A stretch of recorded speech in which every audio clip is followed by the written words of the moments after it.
प्राध्यापक विजय मोहिते यांच्या हस्ते संत रविदास महाराज यांच्या प्रतिमेला पुष्पहार समर्पित होतो आहे।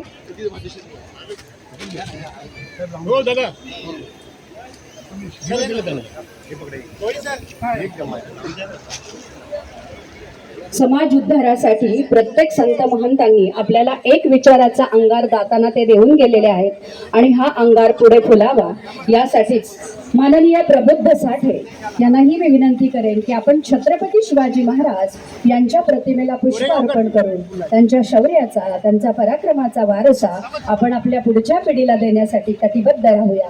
माननीय प्रबुद्ध साठे अर्पण करतात छत्रपती शिवाजी महाराजांना पुष्प अर्पण। ॲडव्होकेट सिद्धार्थ हत्तरकरांना मी विनंती करेन की स्त्री शिक्षणाचा पहिला होंकार भरणाऱ्या महात्मा ज्योतिराव फुले यांच्या प्रतिमेला आपण पुष्प अर्पण करावं, कारण महात्मा ज्योतिराव फुलेंनी आधी केले आणि मग सांगितले या उक्तीप्रमाणे स्त्री शिक्षणाचा पाया स्वतःच्या घरातून सुरू केला। सन्माननीय सुनीता म्हैसकर यांना मी विनंती करेन की ज्या सावित्रीमाईच्या लेकी म्हणून आपण या खुर्चीत बसतो, या समाजाकडे मानाने पाहतो, त्या सावित्रीमाईच्या प्रतिमेला पुष्पहार समर्पित करून आपण कृतज्ञता व्यक्त करूया।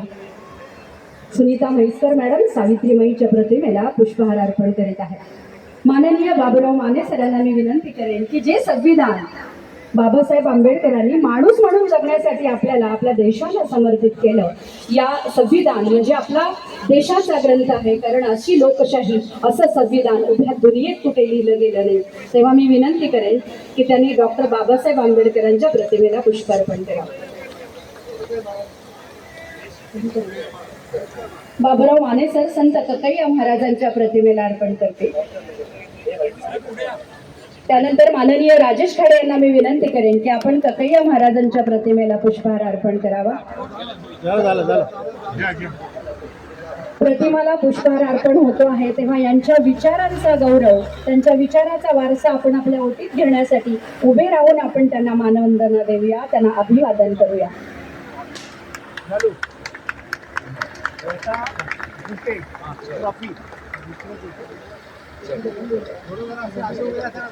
साहित्यरत्न अण्णाभाऊ साठे यांच्या प्रतिमेलाही राजेश खाडे यांनी पुष्पहार अर्पण करावा अशी मी विनंती करते। या सर्व महामानवानी महामातांचं कार्य हे अचंद्र सूर्य आपल्या पिढीला पुढे नेणारं, आपल्या समाजाला उन्नती करून हाताला धरून प्रगतीची दिशा दाखवणार आहे। तेव्हा आपण सर्वांनी उभे राहून अभिवादन करून हा विचारांचा वारसा आपण आपल्या पुढच्या पिढीला देण्याचा स्वतः प्रतीच एक प्रतिज्ञा करूया, आपण त्यासाठी कटिबद्ध राहूया।